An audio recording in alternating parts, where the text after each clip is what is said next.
భువనగిరి ప్రజలారా, మీ సంపద మీరే రక్షించుకోండి. ప్రజా సంఘాలు ఇప్పటికైనా మేల్కోండి. 322/4 అండి ఇది. దీని సర్వే నెంబర్ 322/4 చల్లూరు గ్రామం దగ్గర జరుగుతున్న ఒక అక్రమ క్రషర్ ఇది. దీనికి ఎటువంటి పర్మిషన్స్ లేవు.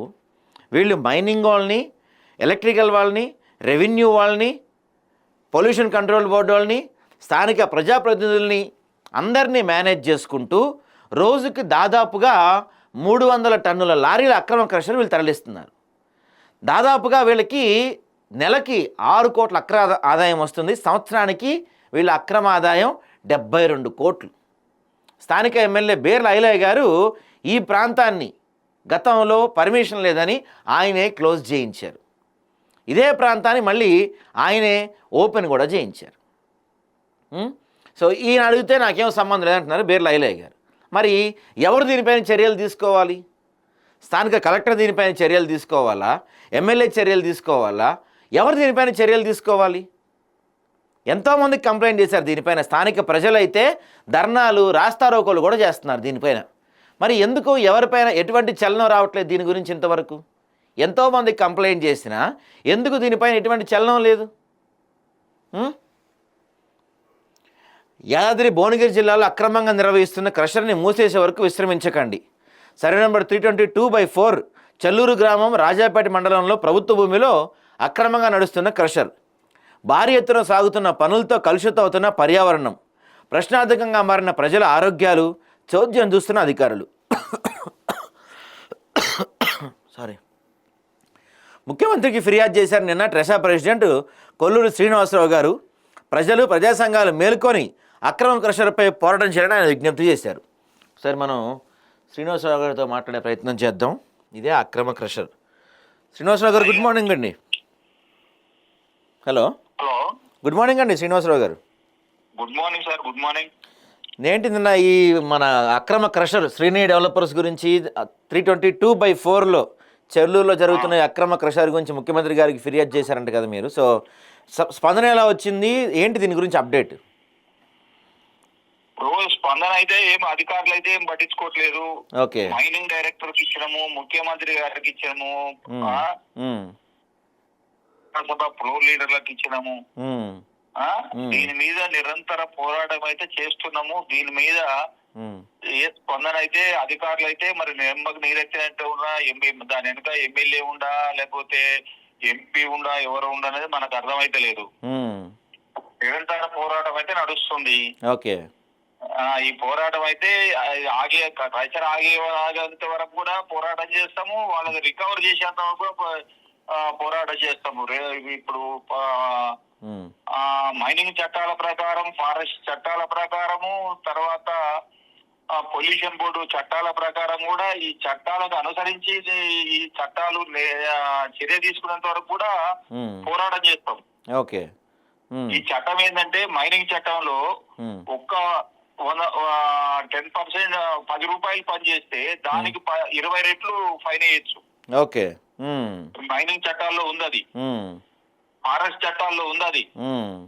దీని అమలయ్యేంత వరకు నా పోరాటం అయితే నిరంతరం ఆపకుండా చేస్తూనే ఉంటాం. ఓకే, మీరు మొన్న మైనింగ్ డైరెక్టర్కు ఎవరికి కంప్లైంట్ చేసినట్టున్నారు కదా, ఆయన స్పందించారు బాగానే? మిశ్రా గారి కంప్లైంట్ చేసాం, ఆయన స్పందించాడు కానీ గ్రౌండ్ వర్క్ ఇంకా రాలే. ఓకే, ఈ అసెంబ్లీ నడుస్తుంది కాబట్టి ముఖ్యమంత్రి కూడా అసెంబ్లీ బిజీలో ఉంటాడు కాబట్టి 2 రోజుల తర్వాత వస్తుంది అనుకుంటున్నాను నేను కూడా. Okay, okay, okay. స్థానికులు మొన్న అక్కడ ధర్నా కూడా చేసినట్టుగా కనిపిస్తుంది. అంటే స్థానికుల నుంచి ఎలాంటి స్పందన కనిపిస్తుంది? చేయలేదు, రేపు ఎల్లుండో గ్రామ సభ పెట్టి నోటీసులు ఇస్తారని వార్త అయితే తెలుస్తుంది. ప్రజల వాళ్ళకు నోటీసులు ఇస్తారని తెలుస్తుంది. ఓకే, ఓకే, ఓకే అండి. అయితే ఓకే, థ్యాంక్ యూ. సో దీని గురించి ఈ 322/4లో నడుస్తున్న అక్రమ క్రషర్ గురించి ట్రెసా అధ్యక్షులు శ్రీనివాసరావు గారు ఎంతకాలం నుంచో పోరాటం చేస్తున్నారు. ప్రతి విభాగానికి, అంటే ఎలక్ట్రిసిటీకి కావచ్చు, పొల్యూషన్ కంట్రోల్ బోర్డుకి కావచ్చు, మైనింగ్ వాళ్ళకి కావచ్చు, ఇలా ప్రతి విభాగానికి ఇక్కడ జరుగుతుంది అక్రమం అని ఆయన కంప్లైంట్స్ ఇచ్చుకుంటూ వెళ్తున్నారు. కానీ ఇంతవరకు ఏ డిపార్ట్మెంట్ పై నుంచి కూడా దీనిపైన చర్యలు లేవు. కనీసం ఈ అక్రమ క్రషర్కి వాళ్ళొక్క చిన్న నోటీస్ కూడా ఇచ్చిన సందర్భం కూడా లేదు. మరి ఇంత జరుగుతున్నా ఎందుకు ఎవరు ఎమ్మెల్యే కానీ ప్రజాప్రతినిధులు కానీ ఎవరు దీని గురించి ఎందుకు పట్టించుకోవట్లేదు అనేది ఇక్కడ ప్రజలందరి క్వశ్చన్. యాదాద్రి జిల్లా రాజాపేట మండల ప్రాంత ప్రజలారా మేల్కోండి, మీ జీవితాలను పరిరక్షించుకోండి. అక్రమంగా నడిపిస్తున్న శ్రీని డెవలపర్ స్టోన్ క్రషర్ మీ ప్రాంతం నుంచి తరలించేంత వరకు విశ్రమించకండి. ప్రభుత్వాధికారులపై ఒత్తిడి తీసుకురండి. యాదాద్రి భువనగిరి ప్రాంతం ఎన్నో పోరాటాలకు నిలవని మర్చిపోతున్నారా? ఆ పోరాట పటిమ మీలో సడలిపోయిందా? ఈ ప్రాంత యువత నిర్వీర్యం అవుతుందా? మీ ప్రాంతంలో అక్రమం జరుగుతుంటే చూస్తూ కూర్చోవటం అర్థం ఏంటి? ప్రభుత్వం అధికారులు పట్టించుకోవటం లేదు. వారికి తగిన గుణపాఠం చెప్పండి. మీ సత్తా ఏంటో చూపండి. మీ ప్రాంతంలోని సంపద మీరే రక్షించుకోండి. అలాగే ఇక్కడ ప్రజా సంఘాలు తమ కర్తవ్యాన్ని పక్కన పెట్టేశారా? ప్రజల తరపున పోరాటం చేయాలనే బాధ్యతను మరుగున పడేశారా? రండి, మేల్కోండి. అక్రమ స్టోన్ క్రషర్ అంతు చూడండి. సాక్షాత్తు నరసింహుడు కొలువైన యాదాద్రి క్షేత్రం నెలకొని ఉన్న యాదాద్రి భువనగిరి జిల్లా రాజాపేట మండలం చెల్లూరు గ్రామంలో అనుమతులకు విరుద్ధంగా ప్రభుత్వ భూమిలో భారీ ఎత్తున స్టోన్ క్రషింగ్ చేస్తున్నారు శ్రీని డెవలపర్స్ వారు.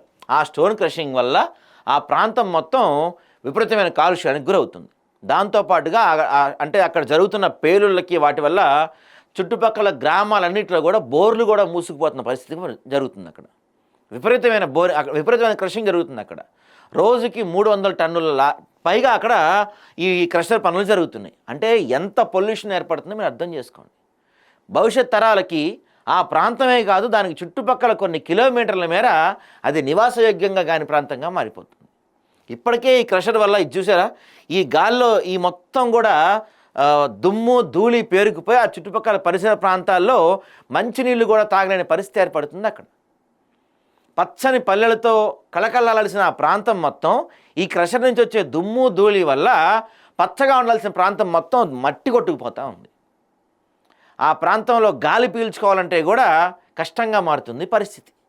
వీళ్ళు పెట్టే బాంబులకి, వీళ్ళు పెట్టే పేలుళ్ళకి రాత్రిళ్ళు కూడా ఆ చుట్టుపక్కల గ్రామాలు ఏవో నిద్రపోలేని పరిస్థితి ఏర్పడింది. అక్కడ ఇంత జరుగుతున్నా ప్రజలని, పర్యావరణాన్ని, ప్రభుత్వాన్ని ఇంత ఇదిగా అవినీతి చేస్తూ ఇంత దారుణంగా దోపిడీకి పాల్పడుతున్నా ఏ శాఖ కూడా వీళ్ళపైన చర్యలు తీసుకోలేకపోతుంది.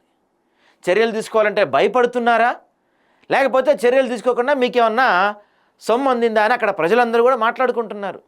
ఇంత దారుణం జరుగుతుంటే అధికారులు కానీ ప్రభుత్వాలు కానీ ఎందుకు స్పందించలేదని వాళ్ళందరూ కూడా బాధపడుతున్నారు. అక్కడ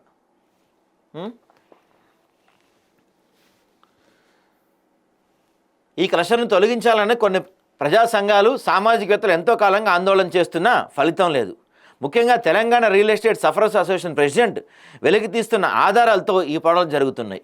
సంబంధిత అధికారులకు, పోలీసులకు, పొల్యూషన్ కంట్రోల్ బోర్డు అధికారులు సైతం ఎన్నో మార్లు ఫిర్యాదు ఇచ్చిన స్పందన కరువైంది.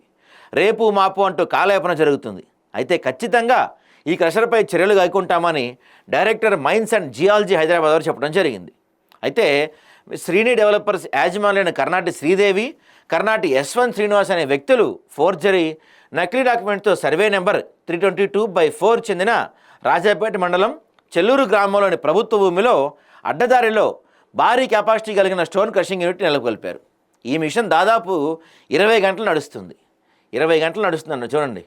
దీని ద్వారా ప్రభుత్వానికి రావాల్సిన ఆదాయం కూడా పక్కదారి పడుతుంది. ముఖ్యంగా ఆ ప్రాంత ప్రజల జీవితాలు దుర్భరంగా మారుతున్నాయి. ఎంతమంది అధికారులకు ఫిర్యాదు చేసినా ఫలితం కనిపించకపోవడంతో ట్రెసా ప్రెసిడెంట్ తదితరులు జనవరి 5, 2024 అంటే నిన్న ముఖ్యమంత్రి గారికి ఫిర్యాదు చేశారు. వీళ్ళు వెళ్ళి ఈ వ్యవహారంపై సత్వర చర్యలు గైకొని ప్రభుత్వ ఖజానా పదిలంగా ఉంచడంతో పాటు స్థానిక ప్రజల ఆరోగ్య సంరక్షణ కూడా చేపట్టాలని కోరుతూ ఒక రిప్రజెంటేషన్ ఇచ్చారు ముఖ్యమంత్రి గారికి. మరి ముఖ్యమంత్రి గారు ఇప్పుడు అసెంబ్లీ సమావేశాల్లో కొంచెం బిజీగా ఉంటారు కదా, అయిపోయిన తర్వాత ఆయన ఎలా స్పందిస్తారో చూడాలి, ఎలాంటి చర్యలు చేపడతారో చూడాలి. ఇంత జరుగుతున్నా స్థానిక రాజకీయ పెద్దలు, స్థానిక ఎమ్మెల్యే, ఎంపీ, ఇక్కడ విధులు నిర్వర్తిస్తున్న అధికారులు సైతం మిన్నకొండిపోవడంలో ఆంతర్యం ఏంటి? ఈ దారుణ వ్యవహారంలో వీళ్ళందరూ కూడా భాగస్వాములు అయ్యారని అనుమానాలు రేకెత్తుతున్నాయి. స్టోన్ క్రషర్ యాజమాన్యం విధించిన కాసులకు కక్కుర్తిపడి మాకెందుకని ముఖం చాటేస్తున్నారా? తిలా పాపం తలా పిడికడన్న చందాన అందరూ ఏకమై ఈ ప్రాంత ప్రజలు ఉసురు పోసుకుంటున్నారన్నది తెలియాల్సి ఉంది. అయితే ఈ వ్యవహారం ముఖ్యమంత్రి దృష్టికి వచ్చినట్టు తెలుస్తుంది. ఈ అసెంబ్లీ సమావేశం అనంతరం అయినా దీనిపైన చర్యలు తీసుకుంటారంట.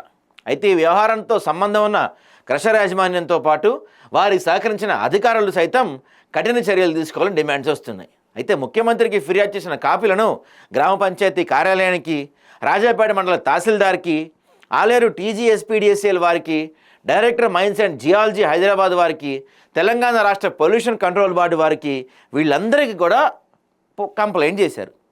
ఎన్ని శాఖల వాళ్ళకి కంప్లైంట్ చేసినా ఇంతవరకు ఈ అక్రమ క్రషర్పై ఎటువంటి చర్యలు తీసుకోలేదంటే దీని వెనక ఎంత పెద్ద పెద్ద వాళ్ళు ఉన్నారని స్థానిక ప్రజలందరూ కూడా మాట్లాడుకున్న పరిస్థితి కనపడుతుంది.